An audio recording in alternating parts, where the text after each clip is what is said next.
the one person who, by taking some route and by using some influence, became the chairman of the organizing committee. It's too big a scandal, sir, for the buck to stop at one man.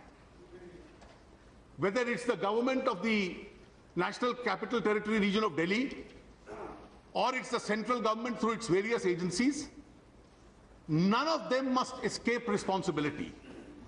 And if heads are to roll in this, it must be the heads of these governments, because they are the ones who really were entrusted with the primary responsibility as far as the people of India are concerned.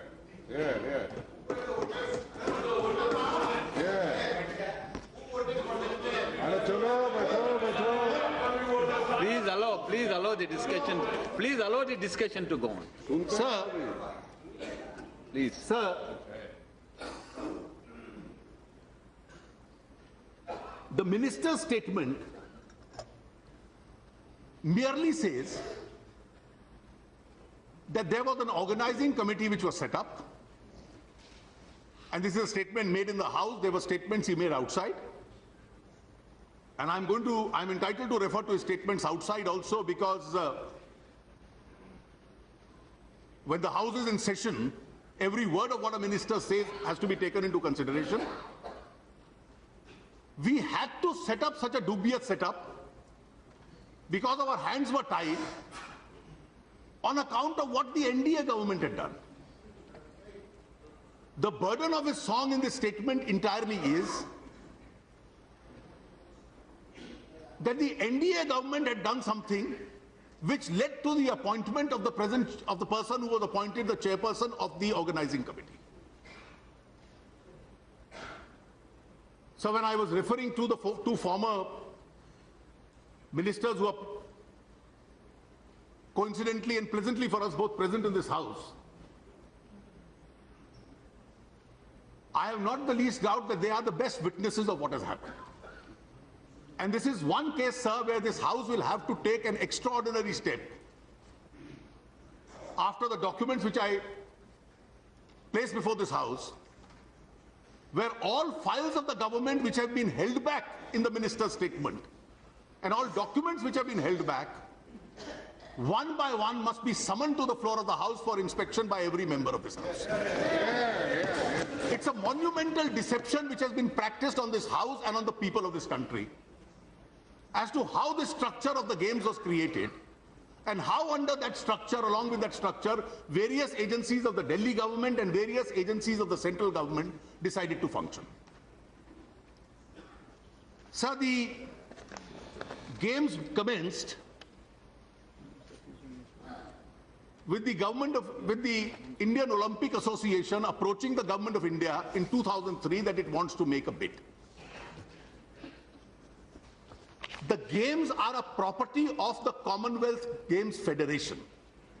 That's the international federations. And just as FIFA will own the World Cup soccer, ICC will own the World Cup cricket. They are the owners of this event. The Commonwealth Games Federation, which is the international body, owns the event. The structure is that their affiliate in India, whether it's the BCCI in the case of cricket, or it's the Football Association in the case of soccer, in the case of International Olympic, Asian Games or Commonwealth Federation, it's the Indian Olympic Association. They deal with only their affiliates. But obviously their affiliate, if Olympics or Asian Games or Commonwealth Games are to be organized, doesn't even have sufficient money to prepare a bid document. Factually, when a bid document was prepared, the Indian Olympic Association had no money to even prepare what was the requisites of a bid document. That money also has to be given as a grant by the Sports Ministry. And that actually did happen.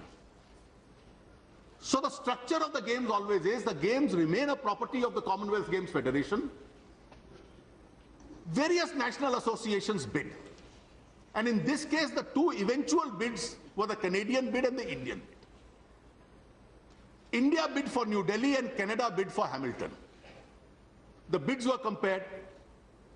Now the Commonwealth Games Federation only allows Indian Olympic Association to bid, but then no Indian Olympic Association can't organize it. So the bid document itself says that the games will have to be supported by various agencies. So these were supported by the government of India. But what happens if there is an election, as indeed there was and the government changes? So they want even a supporting support or a document from the leader of opposition.